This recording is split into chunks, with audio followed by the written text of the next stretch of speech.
أعوذ بالله من الشيطان الرجيم. بسم الله الرحمن الرحيم. السلام عليكم ورحمة الله وبركاته.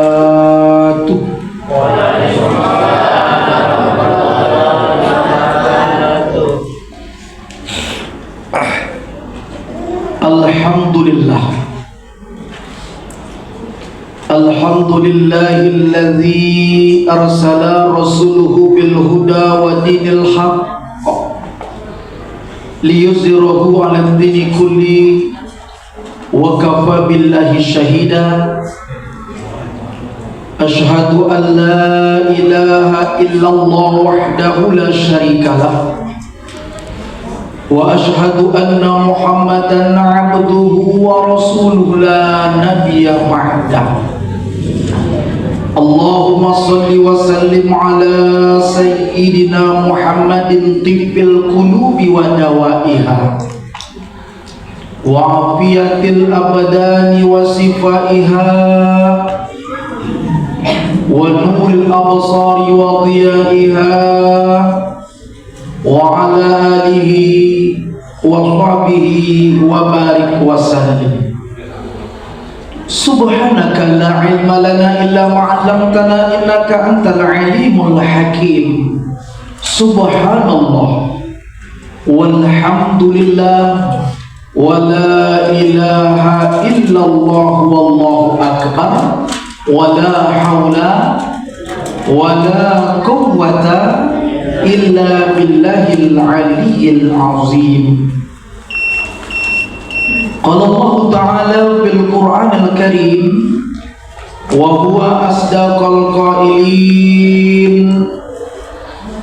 A'udzu billahi minasy syaithanir rajim.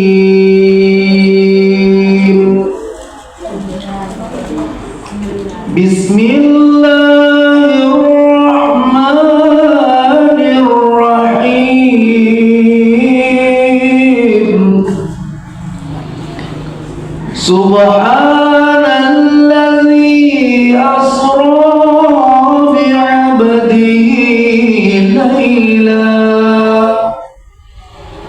laylan minal masjidil haram ilal masjidil aqsa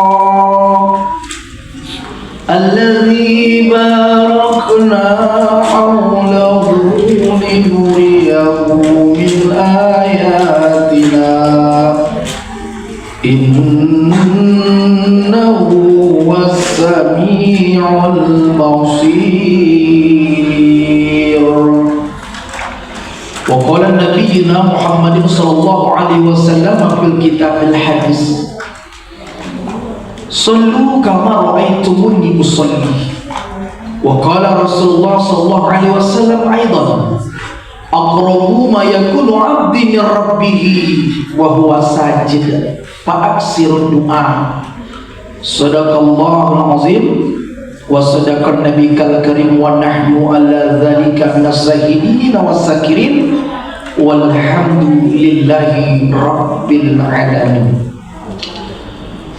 Ibu bapak hadirin wal hadirat yang dirahmati Allah Subhanahu wa taala, bersama kita hormati Badan Kemakmuran Mushola Al-Kautsar.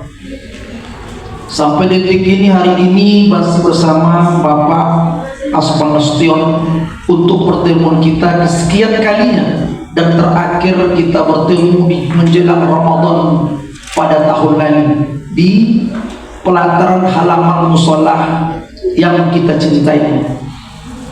Terhormat seluruh jamaah yang berhadir di majelis yang mulia ini, para imam, para khatib, para bilal, tuan-tuan guru, sahabat-sahabat kita, para jamaah, demikian juga anak dan cucu kita yang dapat berhadir menyempatkan diri dalam suasana peringatan Isra wal Mi'raj Nabi Muhammad sallallahu alaihi wasallam di mushola yang kita cintai ini dengan momen yang terbaik di tahun ini. Dari itu Mari kembali kita perbaharui syukur kita kepada Allah Subhanahu wa taala yang masih memberikan karunia nikmat, rahmat, hidayah serta inayah atas segala bentuk nikmat yang masih diberikan sampai detik ini. Di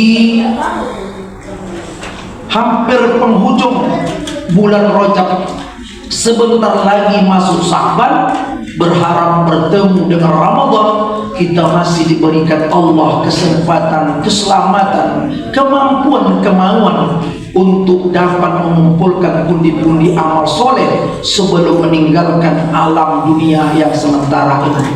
Dan semoga Allah Subhanahu wa taala mengijabah doa-doa yang kita panjatkan saat menjelang masuk bulan Rajab. Tadi sudah dipintakan oleh imam kita lewat doa yang disampaikan oleh saudara kita Bang Peri. Dengan munajat sama kita aminkan.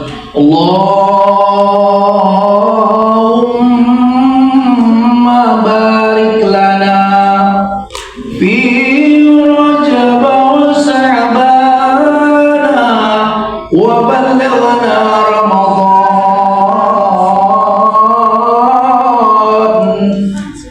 Ya Allah, berkahilah kami di bulan Rajab, bulan Sya'ban, wa balighna Ramadan, sampaikanlah kami di bulan Ramadan. Tidak ada orang yang tidak ingin dan tidak mau doa itu.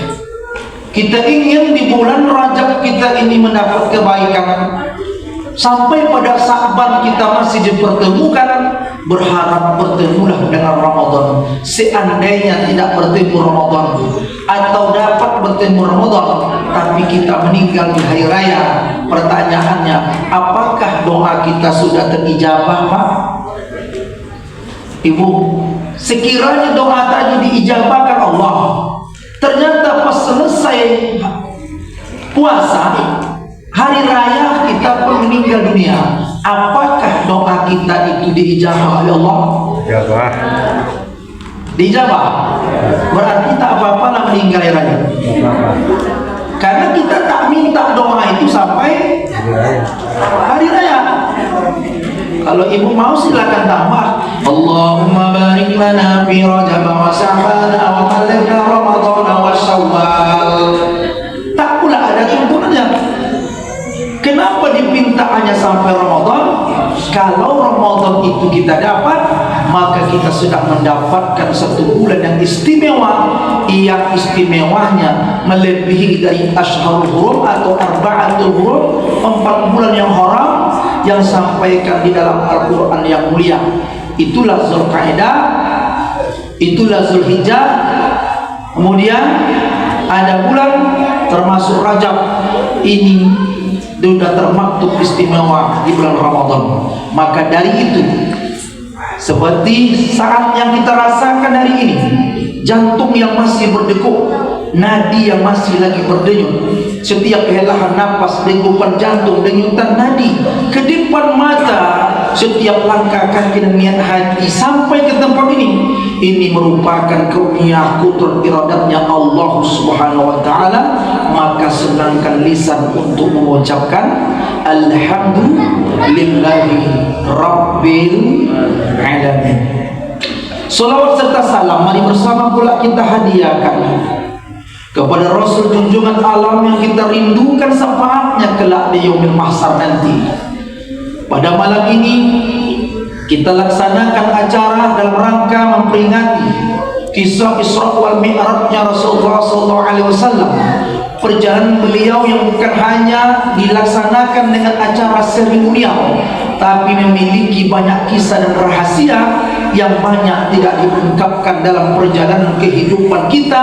Padahal perjalanan Isra Mi'raj itu bukan hanya tentang kisah perjalanan seorang hamba Allah, tentang Masjidil Haram, tentang Aqsa yang di Palestina, bukan hanya tentang bicara buruk dengan malaikat Jibril, tapi sesungguhnya semua itu adalah pelajaran untuk zahir batin dan jasad ruh kita selama berada di alam dunia. Karena saat hari ini kita sedang Isra, kita sedang berjalan mi'rajnya saat nanti ruh kita ini akan keluar meninggalkan jasad.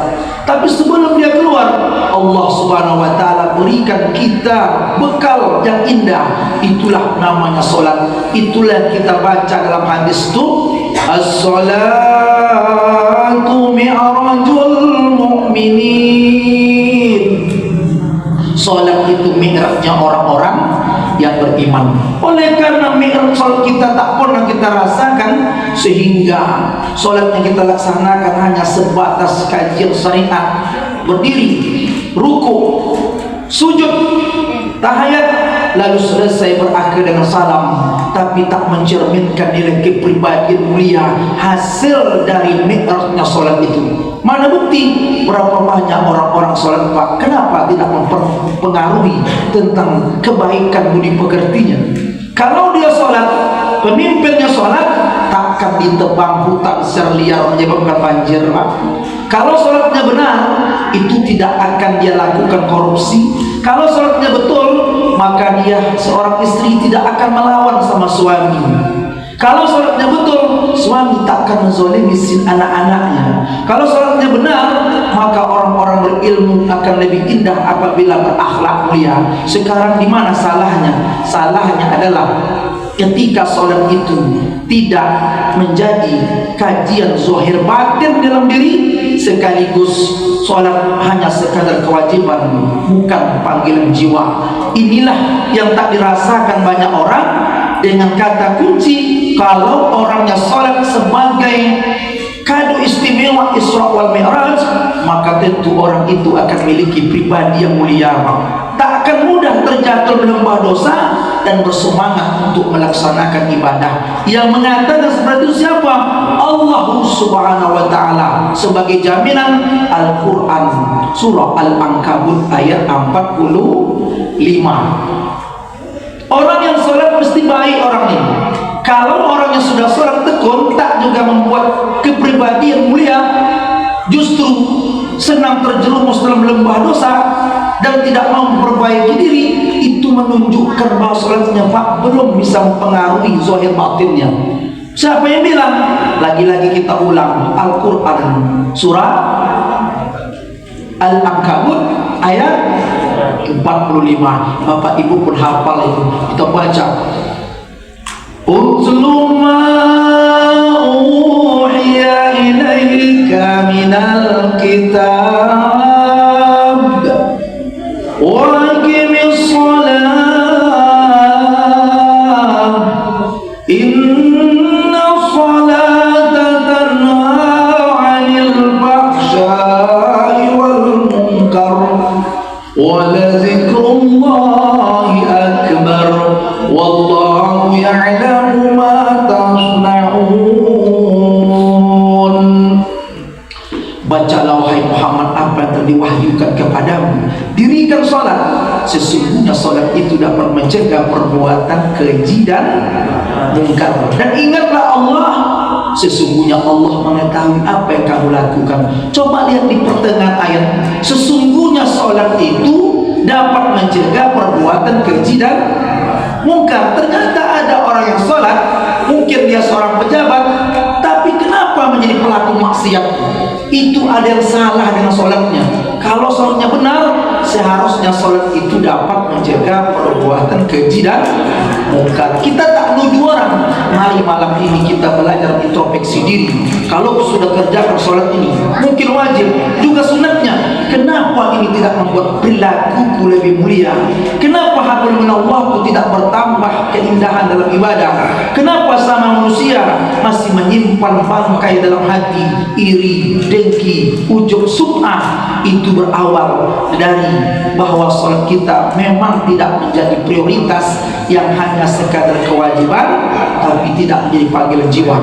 Maka dari itu Bapak Ibu rahimakumullah, peringatan ini mau di lapangan, mau di masjid, mau di mushola, sebenarnya berangkat dengan hati yang suci.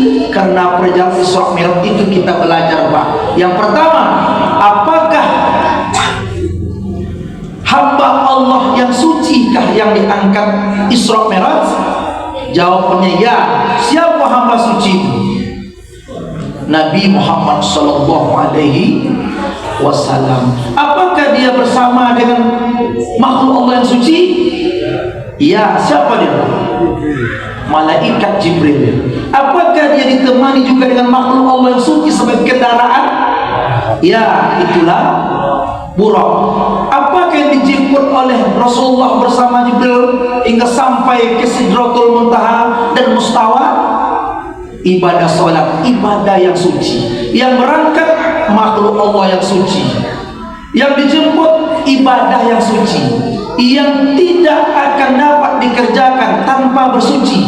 Wudhu yang dituju adalah zat yang maha suci. Maka pantaslah ayat itu dengan kalimat subhana, maha suci. Kenapa tidak kalimat lain? Di samping itu menunjukkan ketakzim, ketakjuban perjalanan itu bukan perjalanan biasa, tapi perjalanan yang luar biasa. Maka banyak zikir Bapak Ibu. Kenapa dalam surat Al-Isra digunakan kata subhana, padahal ada zikir yang lain? Allahu Akbar allazi asra bi'abdi. Tak ada ketemukan Pak menggunakan kata Allahu Akbarul Lazim. Kita tak menemukan kalimatnya itu. Alhamdulillahillazi asra bi'abdi. Tak ada juga. La ilaha illallahul asra bi'abdi. Tak juga ada. Tapi kalimat itu dengan takjub, dengan penuh tasbih, subhana, maha suci Allah. Ini suatu luar biasa. Bahkan keindahannya, Allah tidak menyebutkan nama di situ, nama Nabi Muhammad. Tak disebutkan binnya, bahkan tak disebutkan sebagai kekasihnya, tapi disebut sebagai hamba bi abdi. Ini menunjukkan bahwa Nabi Muhammad bukan jalan sendiri, tapi diperjalankan. Nah, kalau bicara tentang kajian logika sekalipun, menilai dengan iman pun itu dapat diterima. Seekor semut, orang katakan sampai ke Medan 2 jam, mungkinkah atau tidak? Kata kita tak mungkin kalau pergi sendiri. Ternyata semut itu ikutnya pula orang yang pergi ke Medan. Semut itu pun sampai di rumah makan Padang di Medan. Semut itu bukan pergi sendiri, tapi diperjalankan. Kalaulah semut saja kecil itu bisa sampai ke Medan, bisa transit sampai ke Jakarta, lalu Rasulullah SAW dalam kondisi 3 dimensi cahaya itu, Masya Allah. Kenapa bisa cepat? Nur Muhammad. Muhammad itu nur. Ditambah lagi Jibril itu pun nur. Dan Buraq itu artinya kilat itu juga nur. Maka kecepatan menembus ribuan cahaya itu pantaslah. Apalagi ini Allah yang berkehendak, bukan kehendak sendiri. Kalau Allah berkehendak, kita tak ada. Jadi apa tidak? Nah, jadi sekarang kita tak mau, Allah mau. Jadi juga Allah tak mau, kita tak mau. Tak jadi. Allah mau, kita mau.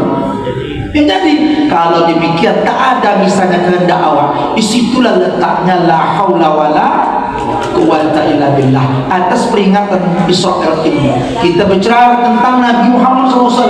Senangkan gemahkanlah selawat Nabi itu, baik di lapangan, di rumah kita, di musola ini, semua akan jadi saksi nanti dengan setidaknya Bapak Ibu akan ingat kami pernah berselawat di musola Al-Kausar. Kalaupun tak ada nanti, rupanya Pak kita bersahabat saling mencari nanti. Andai kan masuk neraka dia, kita akan tanya Allah dalam Rabbul Jelas kitab, mana temanku duduk dulu, mana sahabatku yang sama-sama membaca selawat dan salat. Ya Allah, 10 itu kawan saya dulu, aku saksinya dia bersama aku dulu beribadah, dia juga salat bersama kami, dia puasa bersama kami, dia baca Quran bersama kami. Dicari jemput Pak, oh itu dia, ternyata dalam neraka bisa dijemputnya.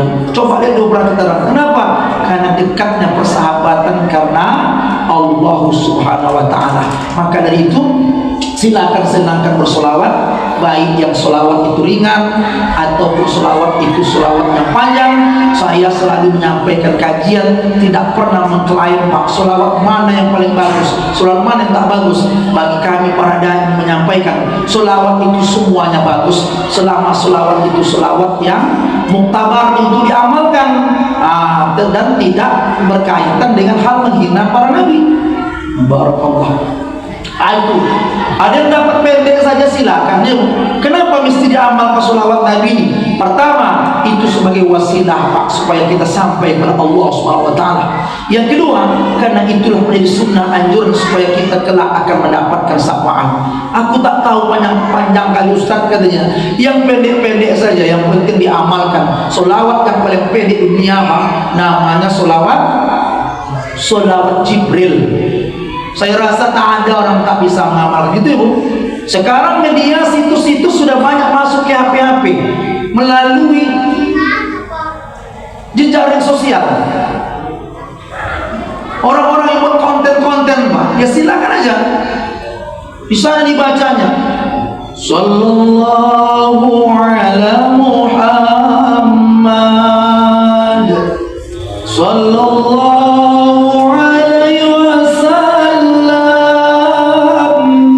Sallallahu ala Muhammad Sallallahu alaihi wasallam. Situ saja batasnya tuh Pak. Tapi lantar dipanjangkan orang sambil di mobil, sambil didengar, sambil di rumahnya, sambil Pak minum kopi, dia dengarkan lewat telinganya itu, sehingga nada-nada itu meresuki jiwa dia, sehingga dia tenang ketika mengingat sholawat Nabi. Beruntunglah sholawat Nabi sebagai wasilah, sholawat Nabi sebagai pengampun dosa, sholawat Nabi sekaligus pewangi dalam ibadah.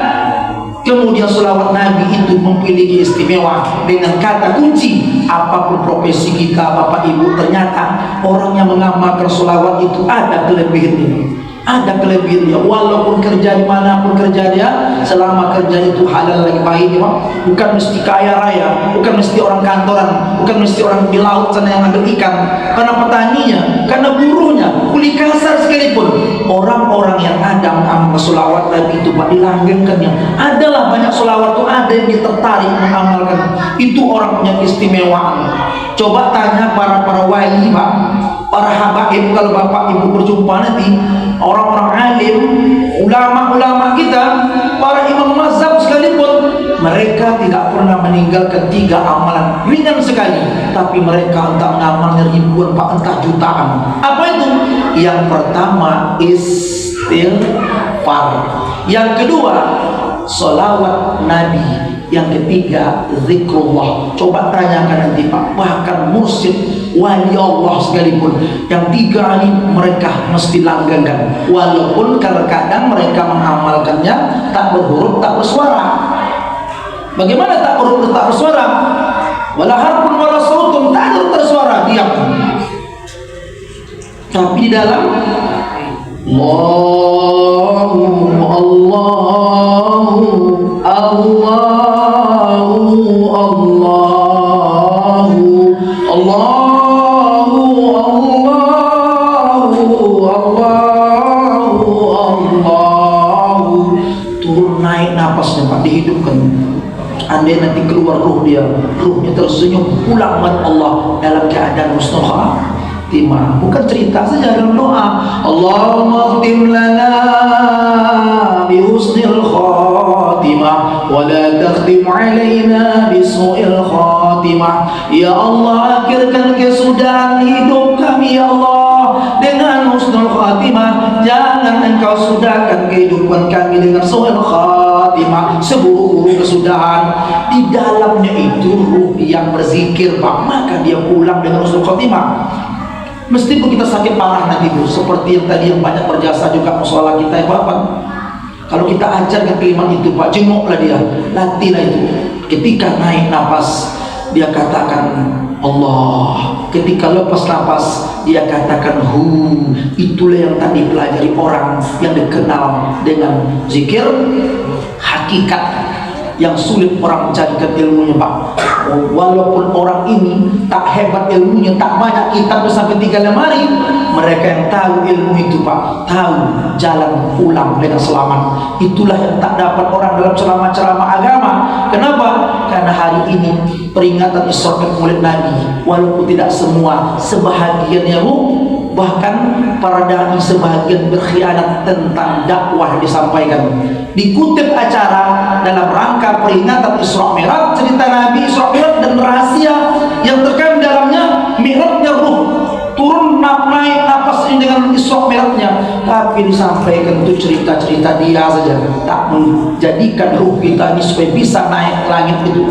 Itu menunjukkan kok ditanya, Bu, ya datang acara malam tadi, ya besar sekali acaranya Pak, siapa menyampaikan? Ustaz Sipulan. Apa disampaikannya? Entah, kami ketawa ke TV kicik-kicik kan pulang. Itu hanya sekedar jangan ngantuk saja itu Pak, tapi ilmu dalamnya itu mestilah dipelajari. Kenapa? Sebagai barang bukti nanti kita sampai ke dalam kajian ini. Karena intinya sholatnya Pak, kenapa sampai hari ini Pak sholat kita ini tidak mencapai derajat mi'raj itu, sehingga di hadapan Allah sendiri pun kita berdiri tapi jasad kita menghadap kiblat, hati kita entah kemana sesatnya.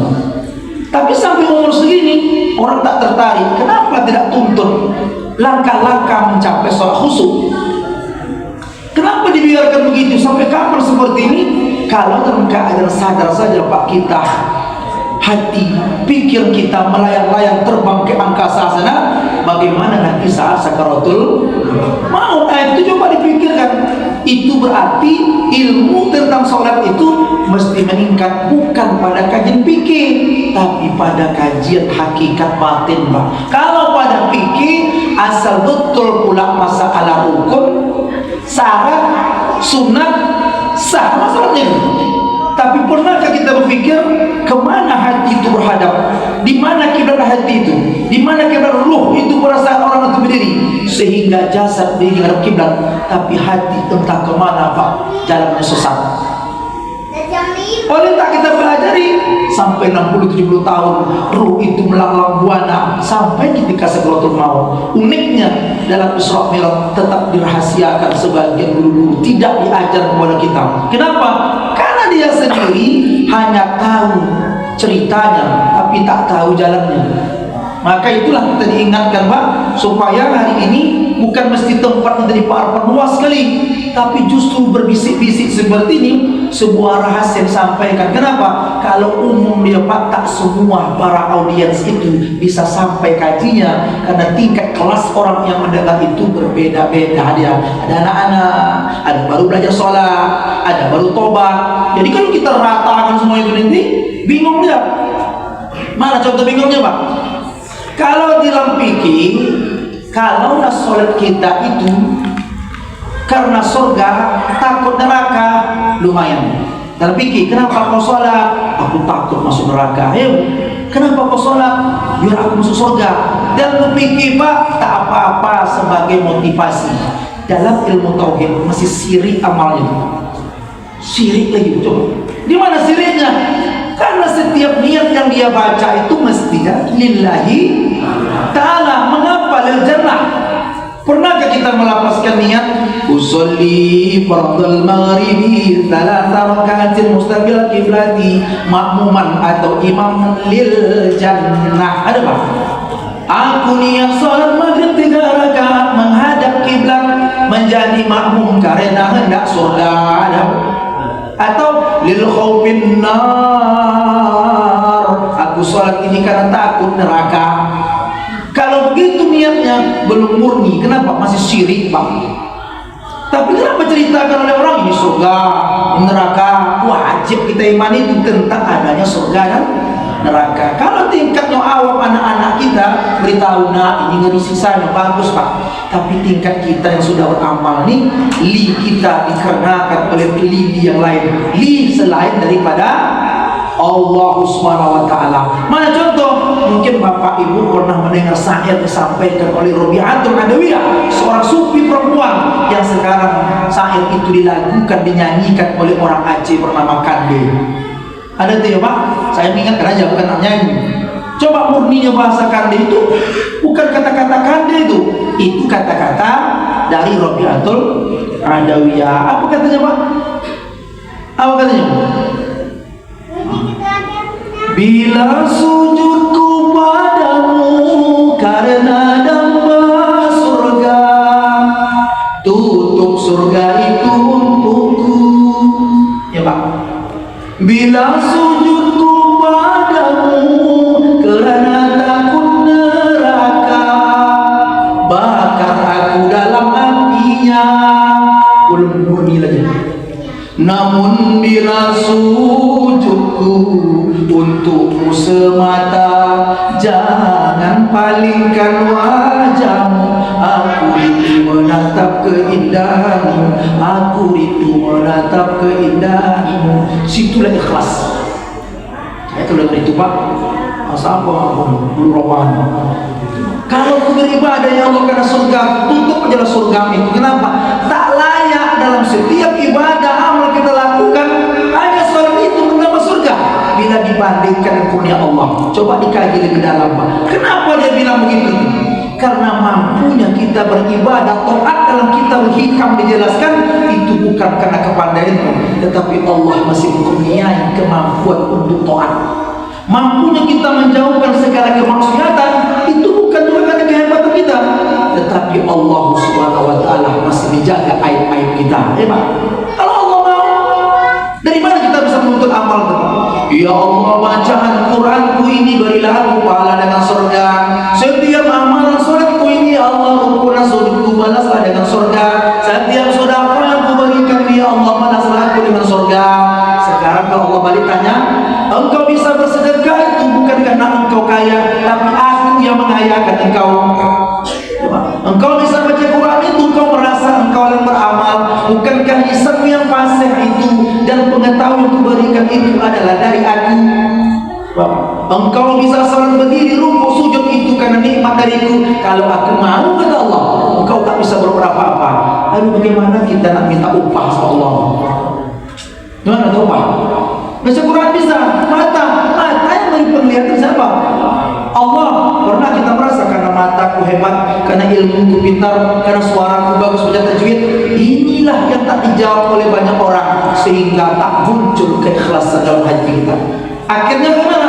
Tak dapat kita menyerahkan la haula wala quwata illa billah. Kalau ini hidup Pak, tak ada lagi karena yang ada hanya karena Allah. Inilah lillah yang Bapak baca itu, yang tak banyak diterangkan orang ke dalam, yang ada hanya di luar. Kalau gitu Ustaz, bagaimana bicara surga?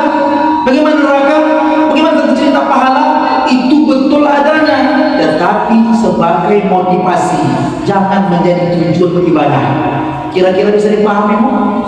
Ini pahala, ini pahala, ya bagus sedekah di pahalanya, apalagi ke musola atau ke masjid ngaji jam ini. Beritahu semua bukan tanggung pahalanya nih Pak. Man kharaja talaba ilmi fa huwa fi sabilillah hatta yarji'. Barang siapa keluar untuk menuntut ilmu, maka dia itu sabilillah hatta yarji', sampailah dia pulang ke rumahnya. Apalagi yang mendanainya, yang memberikan inspirasi yang baik tentang acara ini, yang membantunya, anak-anak mengikut, hatta yarji', sampai dia pulang, dia itu dianggap sabilillah. Mati kita malam mendapat sabilillah itu bukan mudah ya Pak. Terpenggal kepala, mati, tertikam perut, terburai isinya, patah giginya, patah tulangnya, belah kepalanya, mati, baru dapat sabilillah. Kita tak perlu sampai patah daripada Pak. Bahkan satu bab pengajian kita dengarkan itu lebih afdal daripada sholat sunat 100 rakaat. 100 rakaat berapa jam Bu? Sedangkan tarawih daerah kita berapa? Ada 23 dan 11 ya Pak. Sedangkan itu hampir 40 menit. Anggap yang 23 hampir 1 jam bacaan sedang. Kalaulah 100 rakaat entah 3 jam, rasanya secara umum banyak orang tak kuat Pak. Tapi duduklah sebentar, kalau ada yang mau diminum, minumlah, kalau ada makan Pak, makanlah. Tapi itu 100 rakaat sholat sunat nilainya. Tapi berapa banyak orang tertarik Pak dengan motivasi ini. Tapi ingat, itu motivasi beribadah, bukan tujuan beribadah. Kalau itu jadi tujuan, kita gariskan lagi, masih syirik. Namanya syirik khufi. Kalau syirik jadi menyembah berhala, nyata syirik khufi, merasa kita beramal itu membahayakan. Itulah yang mau disucikan. Makanya Isra Mi'raj Nabi, kalau ada riwayat mengatakan Pak dibelah dada Nabi, bukan karena Nabi itu kotor hatinya. Itu sebenarnya pelajaran buat kita bahwa manusia ini mesti disucikan zahir batin, karena kita lahir keadaan suci. Kita ingin pulang dalam kondisi suci. Walau banyak dosa salah khilaf di masa lalu, tapi ruh kita masih ada. Berarti ada jalan kita untuk mi'raj sebelum pulang, tapi kita sudah bersihkan diri dengan taubatan nasuha. Begitu. Kalau masih hidup maka tak boleh nunggu orang masuk neraka. Tak pernah mengejar mati neraka. Dia masih hidup, kita tak boleh mudiknya. Makanya orang-orang yang bertasawuf itu dia tetap memandang rahmat kasih sayang terus bersamaan. Walaupun orang kafir sekalipun, dia tak pandang kebencian, dia pandang kasih sayang selama dia tidak perang dalam masalah urusan agama. Ya kalau urusan agama pula diusik, jihadlah. Hiduplah berdampingan sebagaimana kita menghormati dia, menghormat sahabat atau saudara senegara, walaupun bukan teman seiman seakidah. Di daerah kita ini kan masih banyak yang bukan muslim. Dan kita tak pernah mendendam, tak pernah iri dengki. Lakukan hal kita sesuai dengan ajaran agama kita. Mereka meyakini itu, biarkan selama kita tetap akur dalam konsep hablum minan nas. Itulah maksudnya Islam ya rahmatan lil alamin. Tetapi jangan salah kaprah. Sekarang ini dianggapnya itu toleransi, sehingga bertukar-tukar acara dibuat di rumah ibadah dia. Udah gitu pula nanti pas sudah kita berangkat ke dia, itu bukan toleransi, toleransi itu. Bukan begitu toleransi. Kita toleransi itu kita saling menghormati, kita tak ganggu dia dan dia mengganggu kita. Itulah yang disebut Quran, lakum dinukum waliyadin. Situlah baru terang toleransi. Kalau tak begitu baru toleransi tadi. Mari Bapak Ibu rahimahullah. Nah itu sekadar mukadimah dengan harapan apa kita sampai jadi manfaat kebaikan. Sholawat Nabi kita bacakan menjadi gembira dan mau kita mengamalkan Bapak. Walaupun tak mesti tahu-tahu orang. Cuma uniknya sholawat Nabi ramai-ramai tambah banyak pahalanya. Agak-agak bakat orang kampung kami agak dimogah-mogahkan sedikit. Yang sampai ria kan dimogahkan. Sholawat kita acara. Orang yang mengamalkan itu nanti memberi semangat ataupun dikasihkan dia. Apalagi saat belajar, begitu banyaklah nilai pahala amalan dalam motivasi beribadah. Sholawat mana pun silakan Ibu. Biasanya orang nak belajar tu Pak, sholawat asil, sholawat tibil qulub. Adik-adik kita sudah pandai kan, tapi dia sudah banyak. Walaupun tak hafal dia dengar-dengarkan aja, senang hati dia. Jangan kan kita ya Pak.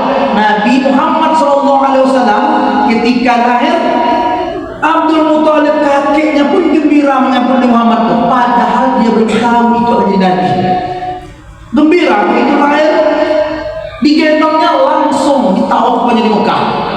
Nah anakku agak unik dilihatnya, dia membacakan syair itu, terkenal syair itu.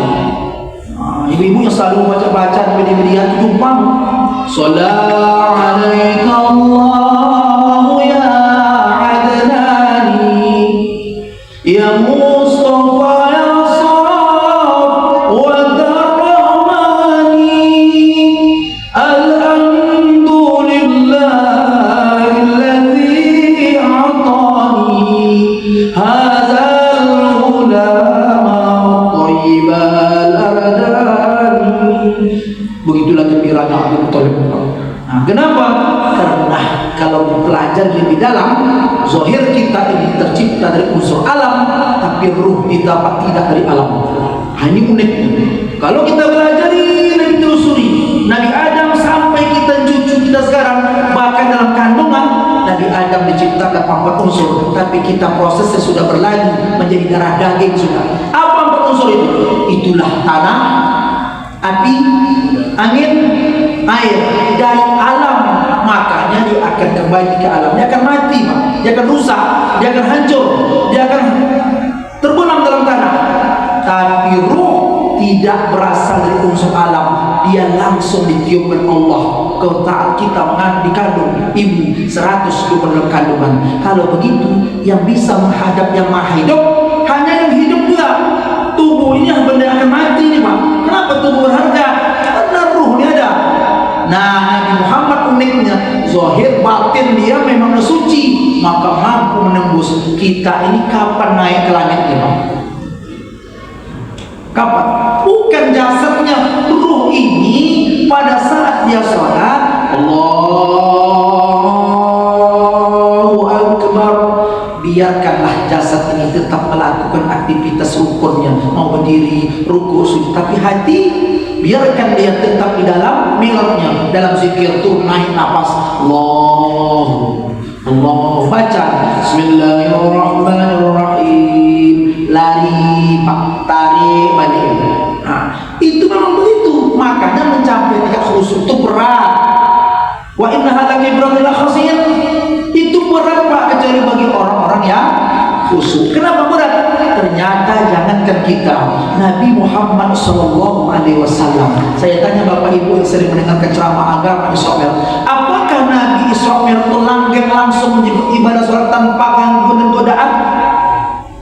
Yang bapak ibu yang ceramah, apakah Rasulullah ketika mengendarai buruk bersama Jibril dari Masjidil Haram ke Al-Aqsa, Masjidil Haram kota Makkah, Al-Aqsa adalah Palestina sekarang, kemudian dari Palestina sampai ke langit 1, 2, 3 sampai ke 7, hingga sampai ke Sidratul Muntaha, kemudian di situ berkata Jibril, ya Muhammad, nurku ini tak mampu sampai ke tempat yang kelas tertinggi, marilah ikut. Tidak bisa, maka sampai situ sajalah, mustawahnya sampai ke mustawah yang tak sebutkan lagi Pak alam itu.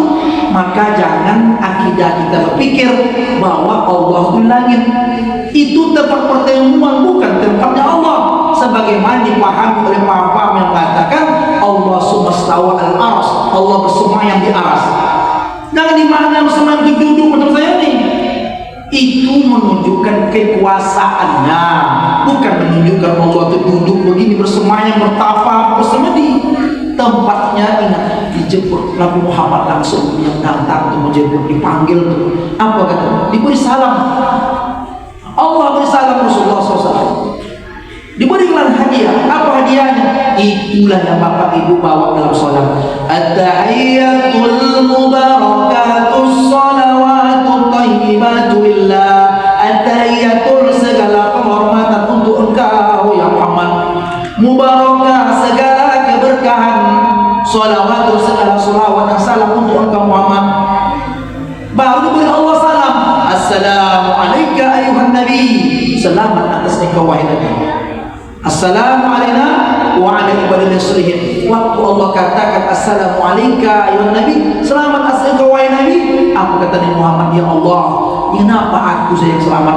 Bagaimana umatku ya Allah? Begitu Rasulullah itu cinta kepada kita sampai Isra Mi'raj itu pun bagaimana umat aku? Maka diberilah salam, assalamu alayna, selamat atas kami, wa ala ibadillah, selamat juga lah orang-orang yang soleh-soleh ini. Makanya jangan bisa dicapai mengikuti Rasulullah SAW dalam Mi'raj itu dalam sholat itu. Kalau tak ada sholatnya Pak, kapan dia sholatnya? Ya tak ada. Orang yang tak pernah sholat itu. Yang lebih unik, pernahkah kita berpikir Bapak Ibu rahmatullah, kenapa sholat dijemput Pak? Dan apa kronologinya sehingga Rasulullah itu dimi'rajkan? Ibu lu tanya-tanya yang sudah baca-baca buku, mungkin dari komunitas WA kita, umur berapa Nabi Muhammad Isra Mi'raj? Ada anak sekolah jawab, saya tanya, umur berapa Nabi Muhammad Isra Mi'raj? Mana kami ingat, Pak Ustaz kami belum lahir, kata dia. Anak-anak sekolah. Aku tanya, atau aku pun tak tahu, Ustaz kata dia waktu Isra Mi'raj Nabi kaki belum lahir. Yang diminta itu bukan lahir kakeknya, tapi melahirkan ilmu. Umur berapa Bu? Berapa? 50. Pertanyaannya apa? 40 diangkatnya Nabi. Ini diangkat Isra Mi'raj. Kalau di beberapa kitab yang utama itu 50. Pertanyaan, apakah yang dilakukan Nabi ketika umur di bawah 50? Sholatkan Nabi Muhammad? Coba. Kalau begitu, kalau Nabi tak sholat, berarti 50 baru dapat perintah sholat. Umur meninggal 23, berarti Nabi sholat selama 13 tahun. Kenapa kita diminta sampai 60 tahun sholat? Atau 13 tahun juga lah. Rupanya tak begitu alur ceritanya. Sebelum perintah sholat itu dijemput dari langit, Nabi Muhammad itu sudah sholat, tapi belum disuruh mengajak umat. Itu belum ada wahyu mengajak. Waktu dijemput itu baru Timur Tinta. Yang uniknya Pak di sini, begitu banyaknya hukum-hukum Islam, kenapa hanya sholat yang langsung perintah dijemput dengan titah terhormat dalam sholat, padahal puasa wajib, zakat wajib, haji wajib, tapi kenapa dia bisa sholat? Tak pernah dia bertanya tentang ini. Kenapa? Rupanya kalau kita jawab secara gamblang sekilas, walaupun tak dikaji lebih dalam, rukun Islam yang 5 itu menjadi tiang sudah ada di dalam sholat. Pertama, mengucap 2 kalimat syahadat. Ada dalam sholat? Ada. Mendirikan sholat. Sholat berarti berdoa. Sholat bisa berarti bertasbih, berzikir dengan Allah. Ada dalam sholat. Subhanallahnya, doa-doanya banyak. Yang ketiga, membayar zakat. Zakat itu mensucikan harta, pakailah pakaian yang suci-suci. Kemudian puasa pada bulan suci Ramadan. Apakah orang yang sholat itu berpuasa? Puasa tak boleh makan, minum. Mana ada orang sholat? Allahu Akbar. Ini contoh yang bagus. Udah minum imam dulu. Bismillahirrahmanirrahim. Alhamdulillahirabbil alamin. Jangankan minum, nyangkut ada di gigi, cendol. Iya karena stain batal sholatnya. Apalagi makan. Begitulah Pak uniknya. Yang kelima, mengerjakan haji sebagai kiasan perumpamaan. Menghadap kiblat itu, menghadapkan arah kita ke Mekah itu bukan menyembah Ka'bah, tapi arah kiblat. Jadi jangan bilang sini orang bilang jangan lagi Pak asal disembahnya batu keliling-keliling. Itu bukan menyembah batu, itu arah kiblat. Dalam ilmu fikih, kiblat itu 3 ya Pak. 3 kiblat kita nih ya Pak. Bapak yang ngaji tahu itu. Pertama namanya kiblat wajah. Kiblat wajah terletak di apa ya? Oh, di belakang di sini. Iya. Mana nampak? Kamera lindung. Ayo. Kiblat wajah itu di sejadah. Jangan palingkan wajah selama dalam sholat. Nanti ada coba godaannya Pak, macam-macam. Yang kedua, kiblat dada, menghadap ke Ka'bah. Kita hadapkan Imam ini. Walaupun sholat di luar lurus, di dalam ternyata miring. Miring ini bukan karena pembangunnya salah. Memang arah kiblat memang arah sana. Kalau Bapak luruskan nanti ini, untuk berapa derajat begini nih? Mana tahu ini salah sholat ini, masa miring lah sejadahnya, salah penelitiannya tadi dia. Bukan yang salah penelitiannya, memang arahnya ke sana. Tapi kalau bangunnya hari itu miring, kemungkinan besar sejadah kita ini lurus. Arah kiblat dada. Adapun kiblat wajah kita bersujud, kiblat dada di Ka'bah, kiblat hati kepada Allah. Di sebelah situlah Pak yang banyak digantinya. Jangankan kita, tadi sudah kita buka dari awal. Sedangkan Nabi Muhammad saja Pak perjalanan itu diganti. Ada dari depan, dari kanan, dari kiri, dari belakang melaksanakan jin iblis, raja jin tetap dikejarnya Nabi Muhammad SAW. Jangan sampai naik sampai ke Sidratul Muntaha. Kalau sempat dapat kado istimewa pada masalah itu, ini iblis lebih sulit. Jin lebih susah mengganggu menyesatkan anak cucu Adam. Itulah rahasia kita Pak. Tapi hari ini gamblang saja iblis menggoda jin. Yang sholat aja digodanya, apalagi tidak. Pak, siapa namanya? Si Kilzib. Si Kilzib itu akan diganggunya Bapak, sehingga kiblat hati kita nih Pak ada aja Rasul. Nah sekarang apa latar belakang atau aspek psikologis yang membahaskan tentang Isra Mi'raj? Yang pertama, memang asalnya Allah mau menundukkan hati Rasulullah karena sedang dalam keadaan sedih. Sedihnya di mana? Pertama, meninggallah paman yang selama hari ini membantu dakwanya dan banyak membelanya dan dihormati, itulah Abu Thalib. Abu Thalib itu dihormati orang. Nah, makanya orang segan sama Abu Thalib, maka tak diganggu semua. Rupanya Abu Thalib pun meninggal paman beliau yang banyak berjasa menjaga dia, mendidik dia. Dia pun menangis saat sedihnya meninggal paman dicintainya. Di tahun yang sama meninggal pula istri dicintai. Itulah Khadijatul Kubra. Bapak jangan jawab. Ibu, berapa umur Khadijah waktu nikah sama Muhammad? Berapa Bu? 40. Baik, 40. Seharusnya janda apa gadis? Janda, Pak. Ya, kemudian yang kedua, berapa umur Muhammad ketika itu? 25. 40 pada 25. Orang sekarang Pak, kalau kita bandingkan, jangan dibandingkan Khadijah di daerah kita sama Khadijah itu. Khadijah yang umur 40 itu dalam riwayat seperti anak gadis 17 tahun. Khadijah kita yang 17 macam 40. Itu bedanya Pak. Pertanyaannya, kenapa dia menangis? Apakah hati seorang Nabi seramu itu? Bukan itu. Selain meninggal paman istrinya, dia mengenang bahwa Khadijah banyak berjuang tentang Islam ini. Dia banyak mengorbankan harta. Bahkan satu saat dia menangis, ya Rasulullah, andai kata nanti aku tidak ada, engkau ingin memajukan Islam ini supaya berjaya, jika engkau melewati sebuah jalan ataupun parit atau apa lagi Pak, tempat jarak antara jalan satu jalan yang lain, maka jika engkau tak mendapatkannya, jadikan tulangku ini sebagai titian. Pernah tidak Bapak istri kita bilang itu Pak? Cobalah tes. Oh dek, tak bisa aku lewat jalan sini. Di mana? Cobalah telungkup kau dulu. Untuk apa? Biar aku pijak-pijak kau jalan lain.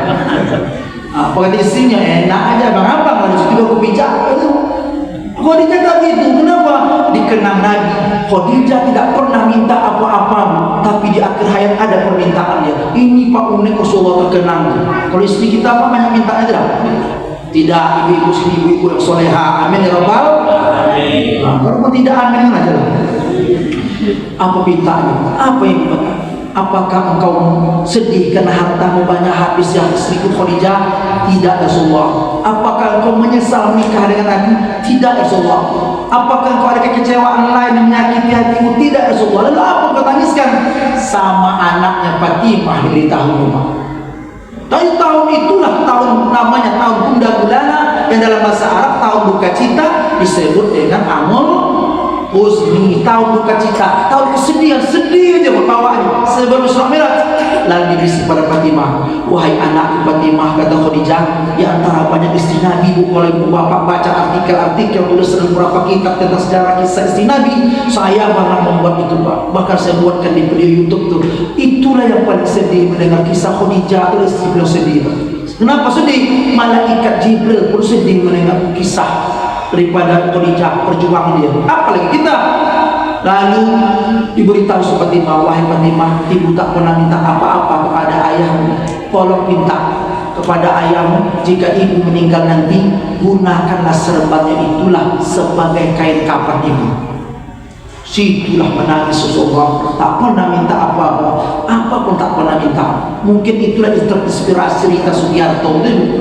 Aku tidak minta oleh-oleh. Ada tuh kita minta oleh-oleh, ada tuh. Iya. Khadijah itu pertama minta kain kafan. Sekarang saya tanya Bapak, andaikan istri kita Pak tak pernah minta apa-apa, lupa sekali minta dia kain kafan, apa kata Bapak? Oh bang, dia udah lama kita nikah, abang tak beli gelang, abang tak beli cincin, dia aku terakhir minta sama abang, mintalah belikanlah kain kafan untukku. Kata suaminya, memang itu aku pinta dari hari. Bukan suami di sini. Dalam cerita tadi, ini kan suami yang soleh, yang Rabbal. Kenapa lu sekarang mau minta dari dulu? Kenapa nggak dulu? Wah, itu jadi masalah. Nah, kau bukan mau sholat, bukan mau puasa, melawan sama suami luar biasa. Ya pula. Jadi apa menyesal nikah sama perempuan? Itu begaduh. Tidak menyesal, cuma menengok kelakuan kau ini begini ini melawan yang selalu itu kan suka. Apa menyesal? Tidak menyesal. Kalau itu kenapa marah-marah? Dia bilang, dulu kenapa mau? Aku dulu mau sama engkau. Aku pikir engkau ini bidadari yang tak bersayap. Rupanya kau ini mak lampir kerilang tongkat tidak. Itu loh begaduh, panjang jadi. Apalagi ibu ahli sejarah dimungkin terbawa panjang. Bagaimana anak jadi Khadijah? Khadijah pulang suaminya Rasulullah capek, ya itu dikenang Nabi itu. Biarlah hidup persesaan ini dulu. Nanti pada masa kita tak ada, aku siapa tanya jadi kenangan indah dia. Disuruhnya Pak Ludu apa? Berbaring Rasulullah di paha Khadijah. Masa pulang kerja capek dia, Rasulullah kau capek, disuruh dibaring di pahanya. Itu pelajar. Siapa ibu sini? Asal pulang sama sini bang, sini. Ada ibu sini? Tak ada tempat bantal ternyaman jadi paha istrinya tuh. Khadijah melakukan itu bang. Rasulullah tuh tertidur dia. Ini paha istrinya tuh. Paha orang nggak dia dulu. Zamannya itu Rasulullah SAW terkenang sampai Aisyah pun curiga cemburu bang. Sewaktu menceritakan tentang Khadijah, sampai Khadijah bilang, ya Rasulullah, apakah engkau masih mengenal perempuan yang tua itu yang sudah tidak dalam dunia ini? Nabi agak tegas dia, wahai Aisyah, Allah memberikan aku yang cantik kepadamu, tapi Khadijah itu tentu yang terbaik. Bukan karena marahnya, dendamnya, tidak, mengenang betapa dalamnya kasih sayang Khadijah terhadap Rasulullah SAW. Kesedihan itu Allah nak hibur Nabi Muhammad. Itulah Bapak Ibu, di Isra Mi'rajkanlah dia. Dan ditambah lagi kerinduan Buraq kepada Rasulullah. Menung aja Buraq itu, menung. Di antara banyak Buraq itu, Buraq itu sedih, dia menangis tiap hari. Ditanya Jibril, kenapa kau bersedih wahai Buraq? Kata dia, aku rindu turun ke bumi. Aku rindu punggungku ini diduduki oleh kekasih Allah di Muhammad. Kerinduan itu terobati. Buraq yang itu lewat Nabi. Tapi jangan dibayangkan Buraq lukisan saya lihat. Dulu di rumah saya Pak, di rumah kakek saya ada bacanya itu Buraqun Nabi, tapi gambarnya gambar kuda, kepala perempuan India, ada yang nyebut poster. Buraqnya dua, ada bacanya Muhammad. Itu buatan Israel lihat untuk menghina Nabi sekaligus menuduh Nabi itu budak nafsu. Ada lagi gambar poster Nabi Ibrahim memotong anaknya Ismail, kemudian datang malaikat yang bersayap menggantinya dengan kibas. Itu bukan malaikat Islam itu penghinaan dan digambarkan dengan malaikat yang bentuk cahaya tadi. Sehingga sekarang tak tahu saya Pak, cobalah cek dulu di internet apakah masih ada tak gambar-gambar itu menunjukkan Buraqun Nabi. Sedangkan secepat kilat, orang sini tak ada yang kereta ataupun mobilnya secepat kilat Pak. Kalaupun ada, itu nggak bisa kita pakai. Kalau yang pakai, insya Allah bibirnya pun terjajah, bukan pincu. Contohnya komen Pak. Komen itu cepat itu aja koyak-koyak Pak. Bajunya apa lagi Buraq, itu bibir tercicir, apalagi oleh mata. Yang anti badai itu yang lepas itu secepat kilat Pak. Kalau saya ada yang nak juga Pak, cing sampai tak jangan tanya harga, tak beli kita lagi hilang yang cepat sampai, tapi yang di dalam tak merasa terbang, nyaman saja. Begitulah kronologis Pak. Setelah itu sekaligus dalam perintah menjemput ibadah sholat. Kita ulang yang tadi balik. Coba lihat, ini kita cerita sopirat aja Pak, tidak merorau masa kembali. Coba lihat kisah itu tadi. Kalau kita pelajari, Nabi Muhammad saja digoda waktu perjalanan menjemput ibadah sholat, yang kabarnya 50 itu menjadi 5, yang 5 itu pun masih banyak orang tak mampu, tak mau melaksanakan. Apakah ada gangguan badannya? Ya, ada perempuan yang sangat tua berumur ribu tahun menggodanya Muhammad, tapi pakaiannya sangat indah, ada emas, ada intan, ada permata banyak. Ditanya, ya Jibril, siapakah itu? Jibril menjawab, ya Muhammad, itulah gambar umatmu, itulah dunia. Ternyata dunia semakin lama semakin cantik, semakin menarik itu, tetapi sayang dia tak kekal, makin menarik kita, membuat kita lupa pada akhir. Itulah dunia, membayang-bayang. Tak ada sadar manusia. Kenapa? Pagi, petang, malam, siang, tunggang, langgang, tak tentu sembahyang. Akhirnya sumur kasur dapur, tersungkur masuk sumur, akhirnya menyasuk kubur.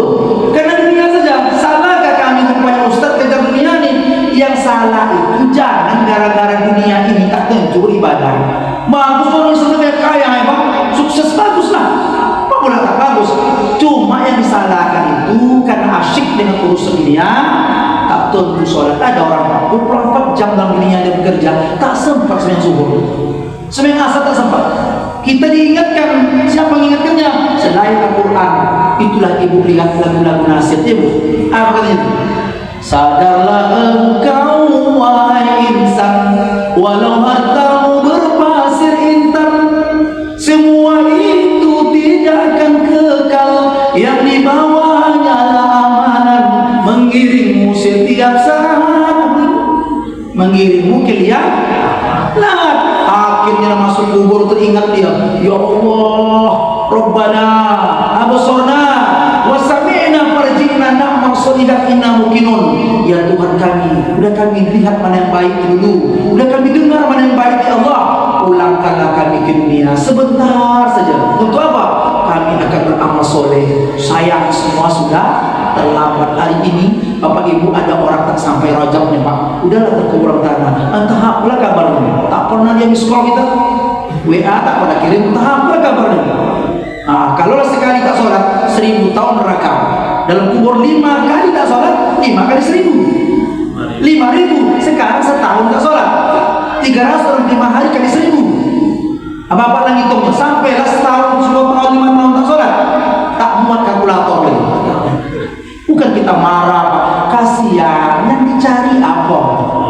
Nah itu maksudnya itu dunia yang ngalang-ngalangi, yang dicari, tetapi bukan untuk menjadi pengejar utama sehingga melupakan kita pada akhirat. Satu, ada gangguan Yahudi, ada gangguan Nasrani Pak. Di belakang lagi ada lagi jin iblis yang mengejar itu.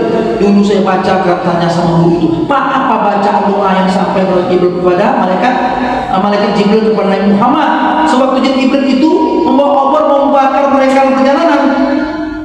Iblis pun jatuh tersungkur Pak. Kata guru, itulah aku tak hafal. Saya buka lah kitab Al-Mar'atuk saya Pak, rupanya ada lembarnya tuliskan situ doa Nabi Isra Mi'raj yang diajarkan Jibril oleh Muhammad. Kertas itu Pak sudah 35 tahun yang lalu, seperti surat tanah itu ada itu Pak, kertas itu kuning, tahan ya sekarang karena PS. Saya selalu ulang waktu itu, rupanya zaman kita ini sudah ada internet, enak mencarinya, bagus doa itu dibaca. Bagus ma'uzubi kalimatillahi rahmatillahi la yabisuhunna. Ada pun sekarang Pak di Google itu bagus bacanya. Anak-anak kita baca kata tunjukkan kepalanya, insya Allah dijauhkan dari gangguan jin. Saya tahu iblis semua dijaga dia, apalagi anak-anak belum balik misalnya. Bacakan Fatihah, bacakan kulhu, Falaq, An-Nas, baca inna anzalna, telinga kiri kanan. Insya Allah dia tidak mudah berzina dan dizinai, dan insya Allah anak itu pun tidak mudah kesurupan. Anak itu dikasih Allah kebaikan, selalu bacakan. Nah inilah hebatnya daripada sifat Al-Quran, pengobatan dari Al-Quran. Sedangkan Jibril aja mengajar Nabi Muhammad SAW. Bapak Ibu rahimakumullah, kalau begitu Isra Mi'raj Nabi pun ada ganggu cobaan, tetapi semua bisa dilalui sampai dibawa sebagai umat ini. Bagaimana hadiah teristimewa sholat ini? Sekarang saya tanya Bapak sebagai pemahaman ini, setelah diberikan hadiah berupa sholat, apakah sholat kita langgeng nyaman tanpa gangguan? Takkan dibagi sedetik pun kecuali kita berjuang. Kita tidak disuruh Pak sampai mendapatkan khusyuk itu, karena khusyuk itu kurnia Allah. Kita ingin betul khusyuk ya Pak, tapi khusyuk itu tak ingin sama kita. Selama ini khusyuk insya Allah. Apalagi anak-anak tuh ribut dalam musola. Macam mana Pak Zah? Kita sholat, anak-anak ribut, khusyuk tidak kita? Khusyuk kasar. Khusyuk juga imam pun bingung dia. Bismillahirrahmanirrahim. Wattini wazaituni wa turi sinin wa hadzal baladil amin. Anak itu main. Laqad khalaqnal insana fi ahsani taqwim. Anak itu main tuh duel dia Pak. Tsumma radadnahu asfala safilin illa alladziina amanu wa 'amilus shalihati wa tawassaw bil haqqi wa tawassaw bis sabr. Jemaah belakang ini mana di dewan tinggi. Imamnya baru teringat itu kamnya. Apa ma yukadzibuka ba'du biddin? Fadzalikal ladzi yad'ul yatim. Bingung juga jemaah. Ini almarhum dah kuat. Begitu lakukan dunia tak mau nyaman. Siapa tuh anak? Jujur aja. Siapa yang Bapak ini hadir yang di sini begitu takbir Allahu Akbar, tidak ada ingat apa-apa kecuali Allah sampai assalamualaikum. Siapa orang? Pesan saya coba tanya pada ustaz kita musid supaya kita menuntut bagaimana itu bisa dapat. Asal diangkat Pak, Allahu Akbar, minimal membaca kita membaca imam menjelhar, gitu. Tapi saya pas imam begitu Pak, Kepala imamnya tadi, kenapa Pak? Bagus Bapak itu Imam Masjidil Haram. Gimana Bang Bali? Nurakan itu kan, kan? Bunyi itu bunyi. Cuma saya tidak ikut berjemaah dengan dia. Ditanya orang yang Ustaz Sepinya pada ikut. Saya bilang menurut saya Pak, imam itu batal. Oh batal katanya, karena dia tidak menjelaskan takbir. Coba lihat. Allahu Akbar, bukan Allah. Allah baru terjadi tidak gitu Pak. Allahu Akbar, Allah jangan.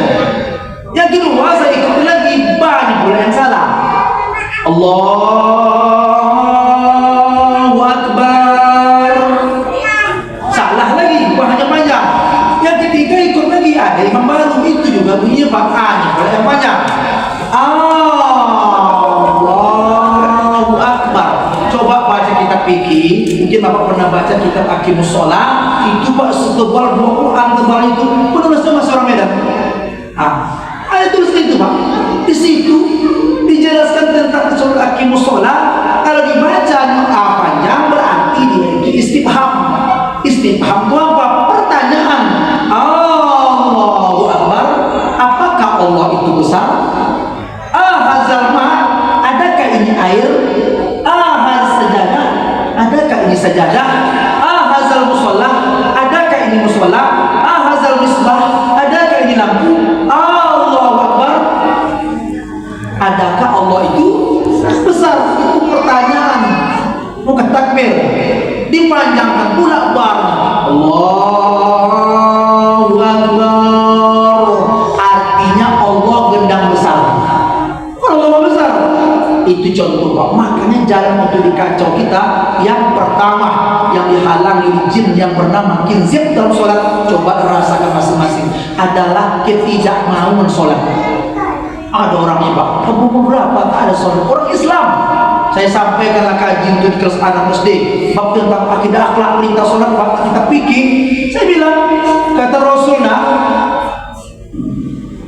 wa'mur ahlaka bis-sholat, perintahkan keluarga untuk menjaga sholat, atau perintahkan anak-anak untuk menjaga sholat. Kapan tuh?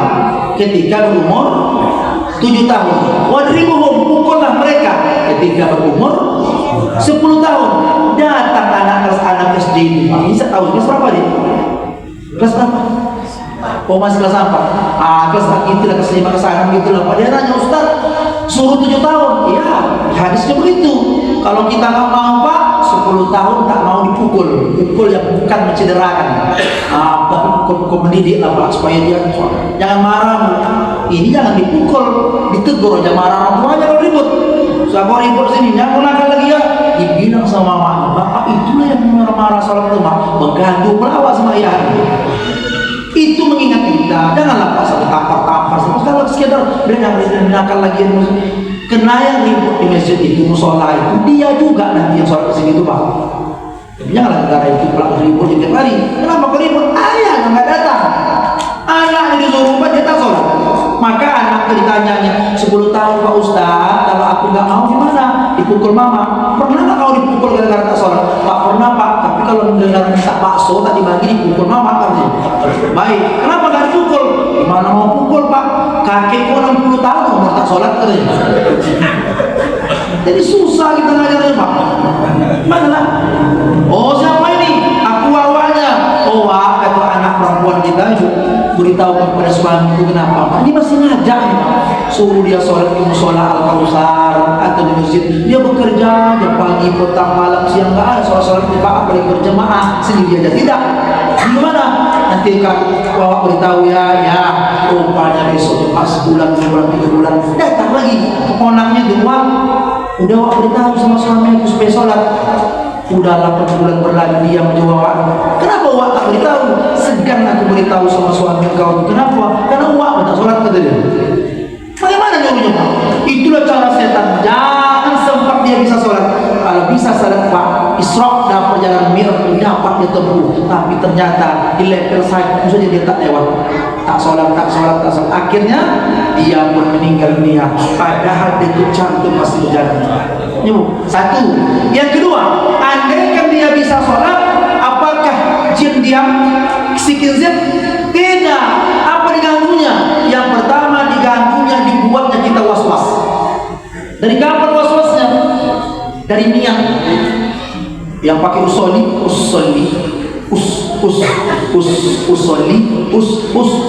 itu saja kalau jadi Allah suara pasal. Ulang lagi usoli,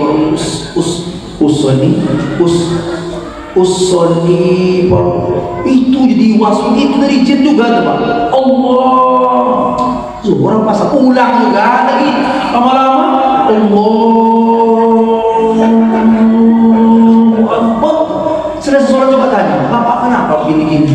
Itu aja Prabu Siliwangi kata dia. Kenapa Bapak sulit kali meletakkan mobil tak masuk kemana anda? Maksudnya tak masuk, kosong, tak rot, tak ingin, tak pas. Surat apa lu? Memang kalau tak pas diulang, kan enak aja. Allahu Akbar. Di dalamnya apa? Biar tidak pakai lapas, asal pakai niat. Beda ya Pak. Yang nggak pakai usul di portal maghrib di dalam Allah. Udah yakin ya bahwa ini sholatnya sholat fardu, sholatnya sholat maghrib, jumlahnya sekian rakaat, akbar cukup. Daripada Allah sholat apa ini kan?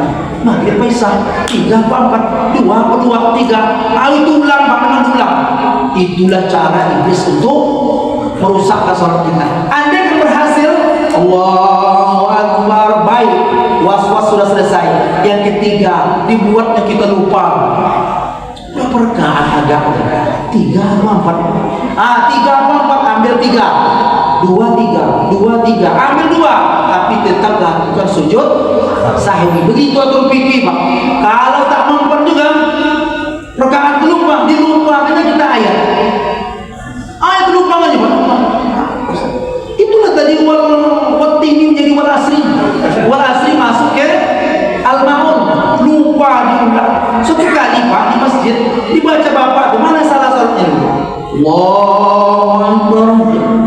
Imam ini Bismillahirrahmanirrahim.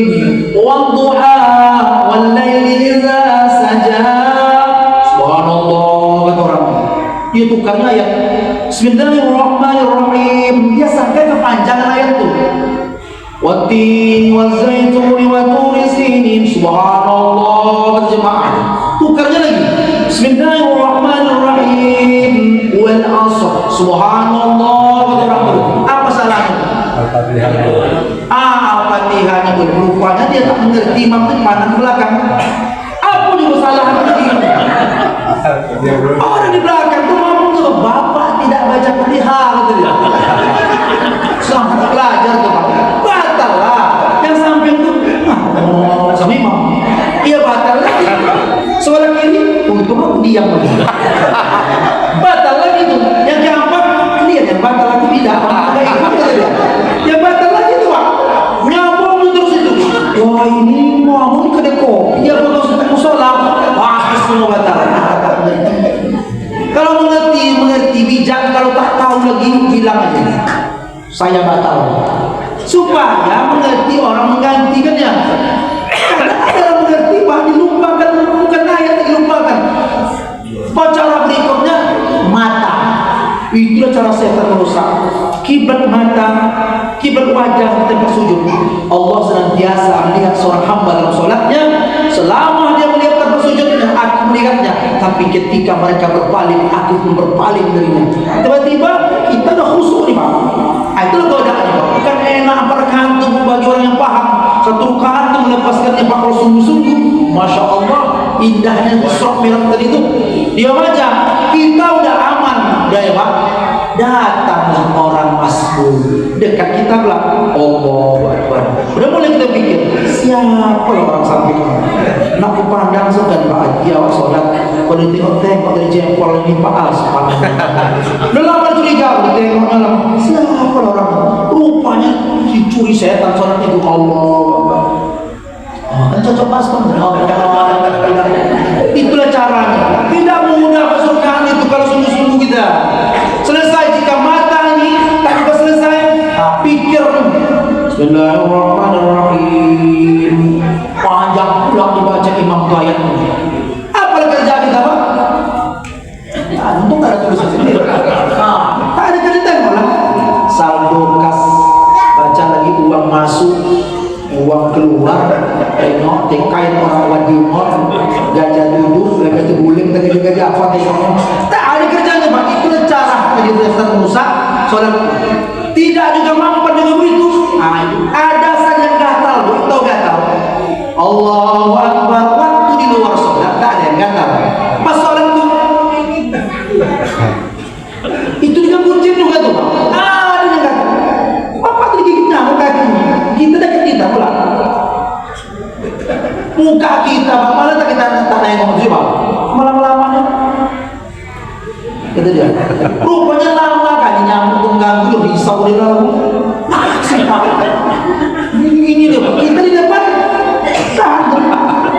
Nah itulah Pak, dan mata pula pikir juga pula dimain-main saja. Jika kita mampu coba, kitanya khusyuk, orang pula yang mengganggu tak sengaja. Contoh ya Pak, yang tersinggung. Bapak itu sudah mengerjakan haji, rupanya sampai sekarang gelang yang haji pakainya ada gelang haji. Sebelah kiri ini gelang yang pakai untuk jemaah haji kita ada. Sebelah kanan ini pula pakai karet, karet. Pas dia takbir Allah Akbar, menyangkut di dalam. Itu kali lah sangkut lama dia begini kan. Kita dekat. Itu asli. Rupanya pas ruku tak mau lepas. Sampai Allah sampai assalamualaikum begitu. Gimana kita tak ketawa terganggu coba? Dia apa kerja uang ini? Begitu gitu. Apa kata tokoh menjawab? Tak pernah gelangku menyangkut Pak. Inilah baru menyangkut. Itulah cara setan merusak itu. Ada jalan itu. Jika semuanya tidak mampu juga, itulah Pak di dalam haji jadi dibuatnya kacau gitu. Walaupun imam saya imam, ya saya buatlah Pak. Harusnya itu Bang Puri untuk mampu waktu subuh setidaknya kita apalah sabihis sama hataka. Tapi saya terberisik. Usah panjang-panjang kayak kedua. Sabihis saja sama duha aja. Udah berencana begini tadi Pak.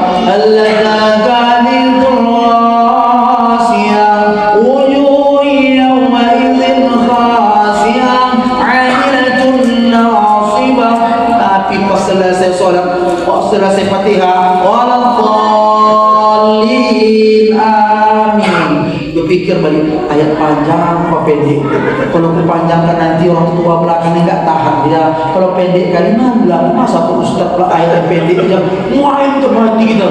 Apa nanti bacaan? Masa itu jadi.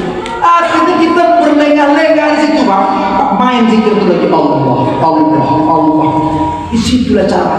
Sekarang saya tanya Pak, bagaimana tak terganggu? Ada orang mengganggu, iseng Pak, bercanda, mau naik kereta di luar kan? Datang kawan, kita sholat nih, aku khusus kalau nggak bisa diganggu kata dia.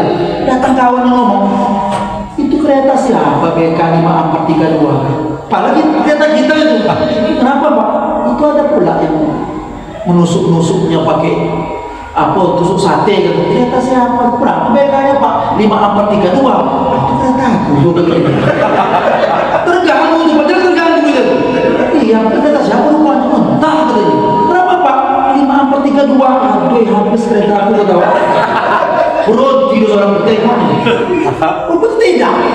Tak boleh ganggu Pak. Kalau berhenti sengaja haram hukum itu. Kecuali berhentinya uzur. Umpamanya dia uzurnya itu udah tak tahan lagi Pak. Kali ini tak lepas minta umpan iblis menggodanya sampai selesai. Terakhir cara iblis itu apa Pak? Maaf ya Bu, ditusuknya anus kita. Ada yang perut sakit lah, yang mulas nak buang angin lah, nak buang macam-macam lah. Di situ dia datang, bunyi-bunyi dia. Oh Pak, tak tahu lama-lama. Tak tahu lagi tadi. Menggigil, asyhadu an la ilaha illallah. Dia berpikir menahannya itu makruh, boleh tahu Pak. Kalau satu rakaat oke lah, Allahu Akbar. Dan salah adalah tahan lepas wudhu. Ini tengah tahiyatul betul. Allahu Akbar. Di situ dia datang. Kalau sendiri mungkin Bapak cepat itu. Sekarang imam ulama berapa macamnya. Kita mulas. Bolehkah dihentikan Bu? Niatkan memperokah daripada mencret. cepat-cepat. Aku ingat keluar dari jemaah, assalamualaikum warahmatullahi. Kita duluan Pak, mulai itu darurat. Assalamualaikum warahmatullahi. Orang astagfirullahaladzim dia assalamualaikum warahmatullahi. Assalamualaikum. Lapar. Lepas langsung jus. Coba pada mampu tahan-tahan lah. Makro Joko sampai tak sampai haram karena darurat Pak. Itulah cara setan merusak sholat itu. Sampai Pak tak ingat kita apa-apa lagi. Lupalah rakaat, lupalah kita tahiyat, lupa kunut, rencana sujud sahwi. Allahu Akbar, Allahumma rencana. Rupanya Allahu Akbar. Kunut ditariknya deh. Maka batallah sholatnya. Pertanyaan, kalau makmum batal tidak? Imam itu memang lupa nada itu begini Pak nadanya itu.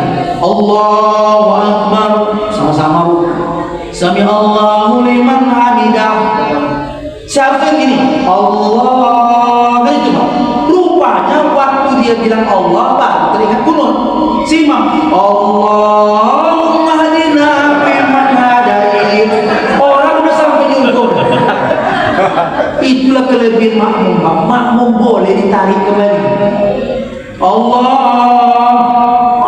imam tak sampai. Kalau gitu bisa Allahumma hadina fiman hadait. Makanya ada berjamaah akhir imam awal makmum. Sami Allahu liman hamidah. Baru kita bangun sami Allahu liman hamidah. Jangan sami imam sami juga dia. Allahu Akbar. Jejak wajah dari tempat sujud baru kita turun. Ini sama peraturan imam sama makmum. Makanya begitu kejadiannya. Sekarang saya tanya, kalau kita imam Pak boleh tarik? Imam kita Allah kunut betul kita ulang tadi batal Pak sholat. Kalau makmum satu lupa, yang kedua pada saat dia sholat Allahu Akbar dia sangka itu tahiyat.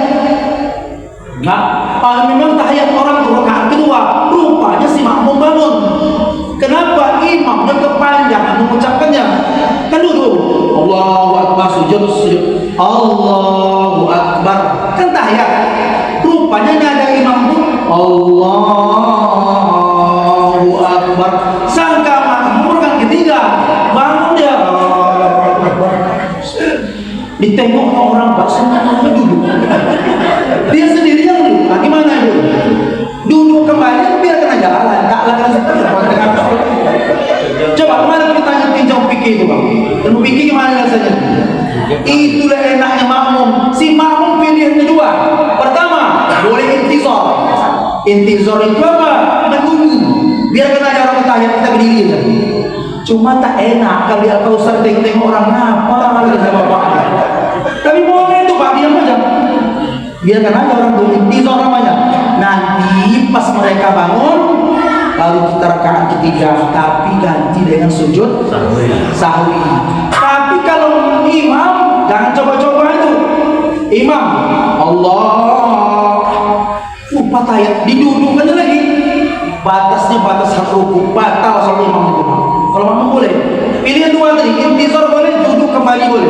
Allahu Akbar. Duduk orang, duduk pula dia. At-tahiyyat. Itulah pilihannya.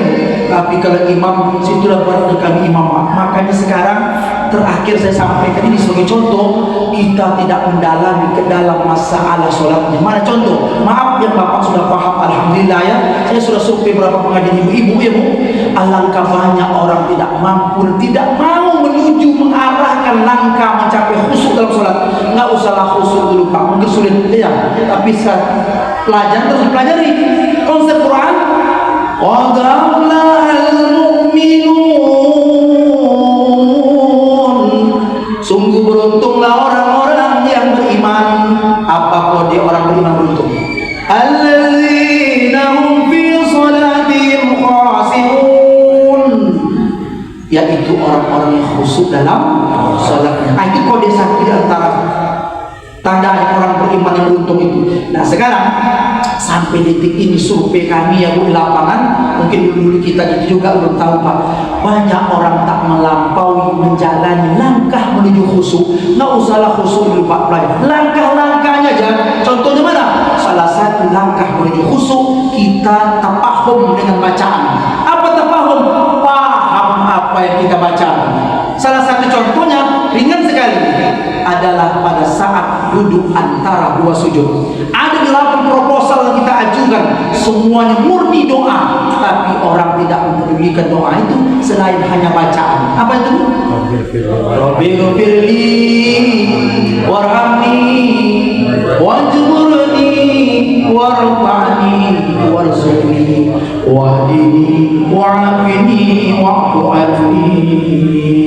8 Pak, itu saya tanyakan ibu-ibu, bukan ibu-ibu di daerah ya, beberapa pengajian tidak tahu mereka apa artinya. Sudah tak tahu, dia paham artinya, dia baca saja, membacanya pula terlalu cepat. Survei saya pribadi Pak, survei di lapangan, setahu saya 8 kalimat itu paling cepat membacanya 6 detik. Kalau ada orang membacanya 3 detik selesai, berarti dia memang tak menghayati. Cobalah surveikan, saya kasih contoh malam ini buktinya. Nanti ada perubahan kita Pak baik. Kan ini soal ya, masa gitu-gitu kita ada perubahan kelas naik sekolahnya tentang pelajar sholat. Coba merah Sokrates sekarang ibu udah tahu saja, misalnya ada nggak? Ada situ. Saya baca ibu, Rabbighfirli warhamni wajburni warfa'ni warzuqni wahdini wa'afini wa'fu anni. Saya tanya Bapak Ibu, itu cepat apa lambat? Yang saya baca itu? Cepat. Kalau Bapak tak menyimak, saya ulang balik ya. Berhentikan dulu. Rabbighfirli warhamni wajburni warfa'ni warzuqni wahdini wa'afini wa'fu anni. Cepat apa lambat? Cepat. Apa sedang? Yang saya baca tadi Pak 6 detik. Kalimatnya 8, 6 detik dalam segi kecepatan. Tapi lantaran membacanya seperti angkel mutu. Tahu jadi angkel mutu? Film apa Bu? Nah, berarti omaknya nonton dulu. Masuk angkel mutu dia jual ABC itu. Begitulah mungkin yang bacanya Pak. Tapi beli orang ini benar orangnya harus ini wadini wapini wapini. Gimana mau paham bacaan itu? Satu ya Bu. Yang kedua, indah betul lah artinya doa duduk antara dua sujud. Tapi jika kita survei kawan-kawan jamaah kita sampai detik ini Pak, masih banyak belum tahu artinya. Tidak semua ya. Baca hati-hati. Rabbighfirli, ya Tuhanku ampuni aku, warhamni, sayangilah aku, wajburni. Apa Pak? Kayak ibu yang sholat selalu. Wajburni nilai paling jarang orang tahu artinya. Kalau lebih perlihat doa Allahumma firlana, oh pengampun dosa. Warhamni berarti rahmat kasih sayang. Itu 4 wajburni ya. Warfa'ni, ropak mengangkat derajat, angkat derajat ya Allah. Warzuqni tambah enteng ya Pak. Rezeki, rezeki. Lagi wahdini, oh dalam doa Allahumma inna fi man hadai, berilah aku petunjuk. Nah, dalam doa yang sama kata-kata mirip. Apa lagi Pak? Wa'afini, afiat, sehat, sehat Pak, sehat wal afiat kata Bapak. Bapak, aku sehat wal afiat son satu lagi. Yang malah afiat son tak afiat tuh. Afiat tuh sehat. Wa'fu anni, maafkan kesalahan. Tapi wajburni jarang ada kalimat yang nyambung. Pada wajburni itu Pak, artinya Pak? Apa Pak? Begitulah. Boleh tengok mobil. Bayangkan Bu, sekian lama kita sholat Pak. Maaf yang bukan mengetes orang. Saya pernah berapa sampai sama ustaz-ustaz Pak. Kondang ustaz tuh. Saya tanya itu tak tahu artinya. Tak pernah kamu tahu arti. Sholat itu tidak diartikan. Setidaknya kita paham apa yang kita ucapkan. Kalau nggak paham, ngigau Pak. Maaf ya, orang Jawa, Batak, Melayu. Kalau Bapak ngomong, saya orang Melayu. Kalau sedang orang Jawa cakap, saya tahu bahasanya itu Pak. Cuma saya tak ngerti ungkapannya. Apa maksudnya itu? Oh, dia cerita lah Bapak tuh itu ini. Cerita apa Pak Ustaz? Cerita tentang pagi dia biliknya tenggelam karena banjir kemarin. Tapi saya nggak tahu Pak perkataannya. Tapi isi cerita itu tahu. Begitu juga asal kita Pak. Tak mesti diartikan. Saya juga disuruh itu. tapi kita mengerti, kita baca. Nah, sekarang wujubun yang artinya tutuplah aib-aibku. Bayangkan Bapak Ibu, sampai sekarang sholat itu tidak kita pelajari maknanya. Bahkan Fatihah pun banyak orang tidak dipahamkan. Saya nggak nyuruh Bapak Ibu mengartikan, setidaknya dengan peningkatan sholat kita paham apa yang kita ucapkan isinya. Seperti ayat Al-Quran ketika ada ustaz berceramah, ya ayyuhalladzina amanu kutiba alaikumusiyam kama kutiba alal ladzina min qablikum la'allakum tattaqun. Ditanya ustaz terbilang, ya artinya hai, ayuha orang-orang, allazi ya amanu beriman, kutiba diwajibkan, alaikum atas kamu, kata dia. Kama kutiba alal ladzina min qablikum, sebagaimana diwajibkan seorang-orang sebelum kamu agar kamu bertakwa, la'allakum tattaqun. Ditanya sama jemaah, oh Pak, apalah arti ayat ini? Aku tak mengerti Pak Ustaz artinya perkata. Setahu aku itu ayat tentang puasa lah pokoknya. Berarti dia paham. Aku nggak tahu arti perkata. Pokoknya Ustaz baca tadi itu ayat yang menyuruh kita berpuasa. Berarti dia paham. Itu saja Pak. Mudah-mudahan selamat beramal lebih baik lagi ke depannya di dalam momen terbaik Isra wal Mi'raj. Dalam rangka intinya adalah sholat menjadi pilar utama di dalam pelaksanaan ibadah harian kita dalam rangka mendekatkan diri kepada Allah. Teristimewa dalamnya rukun Islam yang 5 perkara tadi, sehingga dengan demikian membentuk karakter hamba-hamba Allah yang beriman. Tak terasa waktu, mohon maaf tak sampai jam 11 Pak depan, nanti kelamaan kali ini sudah 1 jam 25 menit menurut jam saya. Saya tidak berkesimpulan, tinggal lagi apa yang bisa diambil pelajaran. Ambillah pelajaran ini, semoga dilanjutkan kepada tuan-tuan guru kita lainnya dalam rangka untuk mencapai nilai ketaatan yang lebih baik lagi yang berkaitan dengan ibadah sholat. Waktu kita sekitar tinggal 3 menit, kita gunakan untuk berdoa. Setelah itu time is over, waktu selesai. Insya Allah Bapak Ibu rahimakumullah, mari kita beristighfar, kita iri dengan doa, kita bermunajat kepada Allah.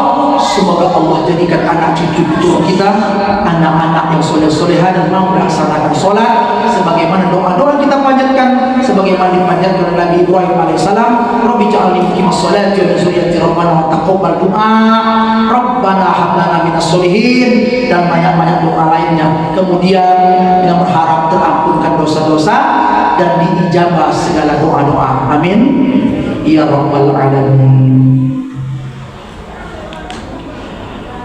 Astaghfirullahaladzim.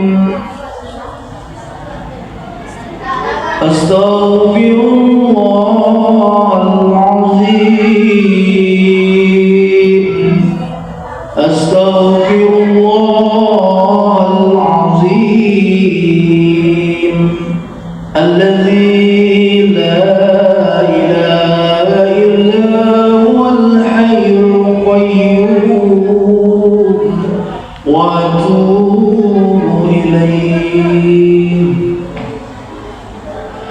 إلى مرض النبي المصطفى محمد رسول الله صلى الله عليه وسلم وعلى آله وصحبه وذريته وقرباته وأهل بيته أجمعين ولكافة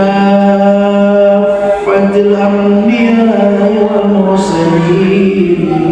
شيء لله وله الفاتحة. أعوذ بالله من الشيطان الرجيم. بسم الله الرحمن الرحيم.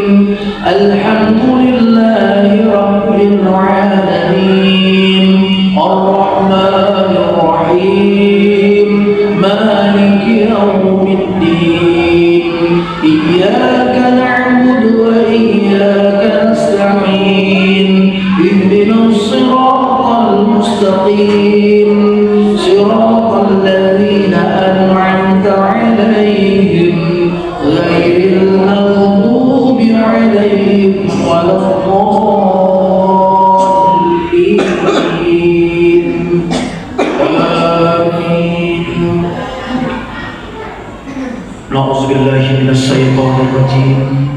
Bismillahirrahmanirrahim. Alhamdulillahi Rabbil Alamin. Wassalatu wassalamu ala ashrafil anbiya'i wal mursalin wa ala alihi wa sahbihi ajma'in. Allahumma salli ala Sayyidina Muhammad wa ala ali Sayyidina Muhammad. Allahumma ighfir lana dhunubana wa liwalidayna warhamhuma kama rabbayana shighara. ولجدنا ولجداتنا ولمشايخنا ولأساتذتنا ولمن حضرنا ولمن غاب عنا ولجميع المسلمين والمسلمات والمؤمنين والمؤمنات الأحياء منهم والأموات برحمتك يا أرحم الراحمين. اللهم أعنا على ذكرك وشكرك وحسن عبادتك. اللهم إنا نسألك الهدى والتقى والعفاف والغنى برحمتك يا أرحم الراحمين. اللهم نور قلوبنا بنور هداياتك كما نورت الأرض بنور شمسك أبدا أبدا برحمتك يا أرحم الراحمين. يا مقلب القلوب ثبت قلوبنا على طاعتك وعلى رسولك نبينا محمد صلى الله عليه وسلم. يا الله يا رحمن يا رحيم يا أرحم الراحمين. Ya Allah, sesungguhnya Engkau yang Maha Pengasih lagi Maha Penyayang. Ampuni dosa-dosa kami dan dosa-dosa kedua orang tua kami. Sayangilah mereka ya Allah, sebagaimana mereka telah menyayangi dan mendidik kami sewaktu kami masih kecil. Ya Allah, ya Dzal Jalali wal Ikram, sungguh tiada daya upaya kita pertolongan ya Allah. Ya Allah ya Rahman ya Rahim, bimbinglah hati kami untuk dapat melaksanakan perintah dan menjauhkan segala apa yang Kau larang. Jadikan anak cucu turun kami ya Allah, anak-anak yang mengerjakan sholat, anak-anak yang jauh daripada maksiat, anak-anak yang selalu dalam ketaatan. Ya Allah ya Rahman ya Rahim, ya Dzal Jalali wal Ikram, cerdaskan pikiran kami, jernihkan hati kami, sehatkan tubuh kami, berkailah harta kami, berkahi ilmu kami. Ya Allah ya Arhamar Rahimin, yang sakit di antara kami ya Allah, keluarga kami, saudara-saudara kami, sahabat-sahabat kami ya Allah, berilah kepada mereka kesembuhan, angkatlah penyakit ya Allah, dan angkatlah derajatnya menjadi lebih baik lagi daripada hari-hari sebelumnya. Ya Allah ya Rahman ya Rahim, yang sedang bekerja berusaha di antara kami ya Allah, lancarkanlah urusan rezeki mereka. Yang di antara kami sedang menuntut ilmu ya Allah, mudahkan mereka untuk menyampaikan cita-citanya dan mudahkan mereka untuk beramal. Ya Allah ya Rahman ya Rahim, panjangkan umur kami dalam ketaatan dan kesalehan, jauhkan kami dalam bentuk kemaksiatan, dan senangkan kami untuk bertaubat kepadamu ya Allah dengan taubatan nasuha. Ya Allah ya Rahman ya Rahim, ya Arhamar Rahimin. Rabbana ighfir lana dhunubana wa wasi' lana fi darina. Rabbana ighfir lana warhamna wa tub 'alaina innaka antat tawwabur rahim. Rabbana zalamna anfusana wa illam taghfir lana wa tarhamna lanakunanna minal khasirin. Rabbana atina fid dunya hasanah wa fil akhirati hasanah wa qina adzaban nar. Wa sallallahu ala khairi khalqihi Muhammad wa ala alihi wa sahbihi ajma'in. Subhana rabbika rabbil izzati amma yasifun, wassalamu alal mursalin, walhamdulillahi rabbil alamin. Allahumma salli ala sayyidina wa nabiyyina wa habibina wa syafi'ina wa zuhrina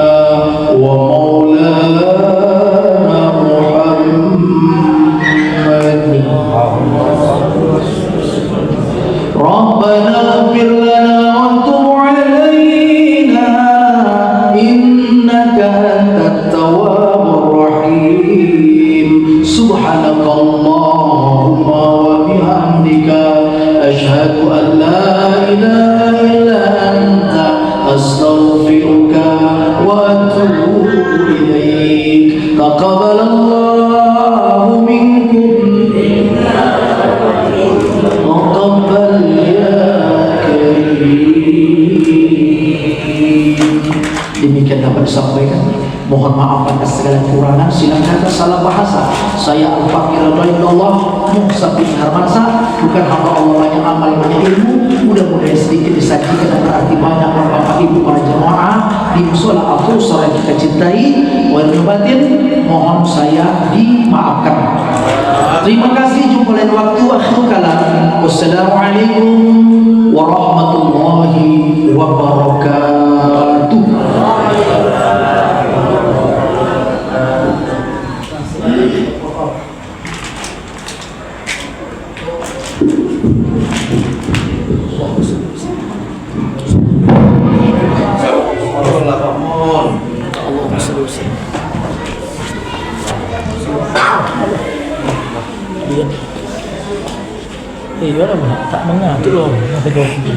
Demikianlah ceramah yang disampaikan oleh Pak Ustadz. Dan ini berakhir sudah acara peringatan Islamiat di musola Al-Fusra pada malam ini. Semoga kita bisa mengambil hikmah dari kegiatan hari ini. Kami haturkan banyak terima kasih pada hadirin yang telah menyempatkan diri untuk hadir dan mensukseskan acara ini. Mohon maaf bila ada perkataan dan perbuatan yang kurang berkenan. Wassalamualaikum warahmatullahi wabarakatuh. Waalaikumsalam warahmatullahi wabarakatuh.